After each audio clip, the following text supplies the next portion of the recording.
We're diving into propaganda. Joe Rogan and Spotify. As of now, the U.S. appears to have officially become a no-checks propaganda country where misinformation spreads unchecked. This isn't just a local issue, it's a global one. Major allies from other nations are taking notice, expressing their frustration, and calling it out. Why? Because Joe Rogan reaches over 50 million regular viewers, making him one of the most influential voices in modern media. And if you think what he says and what his guests discuss hasn't impacted elections and voter decisions, then you haven't been paying attention. Recently, Rogan made a significant blunder on his show. Here's what happened.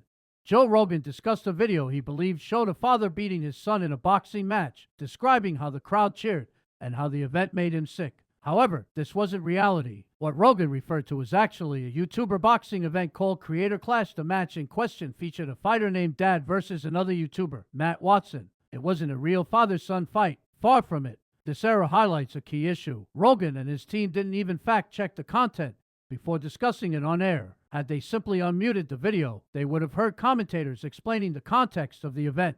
Yet, Rogan presented this as fact, and millions of viewers took it at face value. Here's why this matters. Rogan's platform wields immense influence. His failure to research and verify information can have significant consequences. Take a look at this video. You be the judge. Has done something remarkably silly. Recently, he made a bit of a blunder on his show. So what happened is Joe Rogan was talking about a very sad video he watched of a father-son boxing match where the father beat the shit out of his son and people cheered and it made him sick. But the problem is, what Joe Rogan is describing is not the reality of what he watched. What he was talking about is the Creator Clash, which was a YouTuber boxing event, and the match in particular he's referring to is Matt Watson versus Dad. Dad is the YouTuber's online handle. So Joe Rogan watched that and believed it was a real father-son boxing match. I saw a video today of a boxing match between a father and a son. It made me so sad. Because there's this young kid, he looks like he's probably like 17 or 18, and the father's 42. And the father beats the shit out of him. I mean, like, dings him in the head and keeps punching him. I'm like, that's your son. He has an entire team around him, and not a single one bothered to correct it. This is a matter of Joe Rogan not even bothering to turn the sound on, because if you unmuted it, you would hear us, the commentators, explaining, like, the event. You're supposed to not even hurt him. Like, slam him in the body a little bit. Like, you think you can fight? Okay, dude, okay, let's have a little boxing match. You don't tee off on your son's face on television. It's crazy. So he had to have watched this with the sound off in order to even come close to misunderstanding what was happening. He looks young. He's real skinny. And the father's kind of jacked. I don't know what the thing was. That you failed. You failed as a man. Yeah, this is it. That's not exactly what was happening. It's not? What is it? They're not father-son. Oh, why does it lie? It says father knocks out son in celebrity boxing match. Gotta get somebody to click on this. Oh. This was like a YouTuber thing. This guy's a YouTuber and he's a YouTuber. So you'd have to actually be watching that with the sound off and very close to passing out from overdosing on Xanax to even for 1 second believe what you were witnessing was a real father-son match. I'm such a sucker.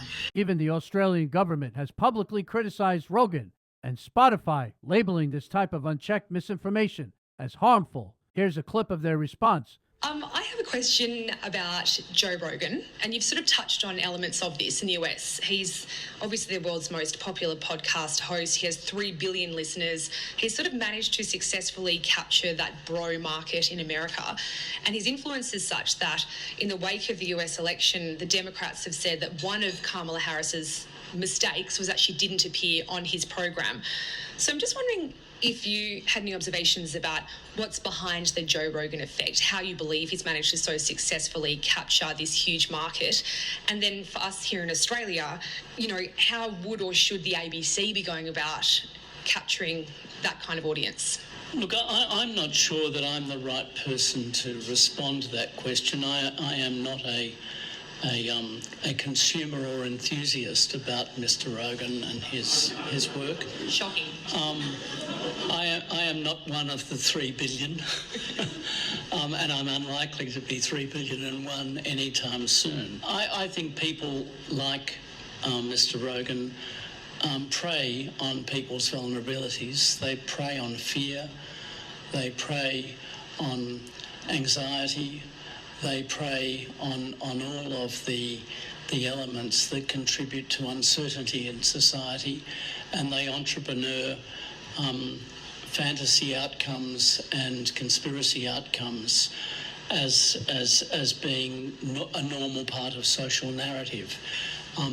I personally find it deeply repulsive, and to think that someone has such remarkable power in the United States is something that I look at in disbelief. I'm also absolutely in dismay that this can be a source of public entertainment when it's really treating the public as plunder for purposes that are really quite malevolent. In other words, it's deeply repulsive to think that someone with such remarkable power in the U.S. can spread disinformation so freely. It's not just public entertainment, it's treating the public as plunder for purposes that are malevolent.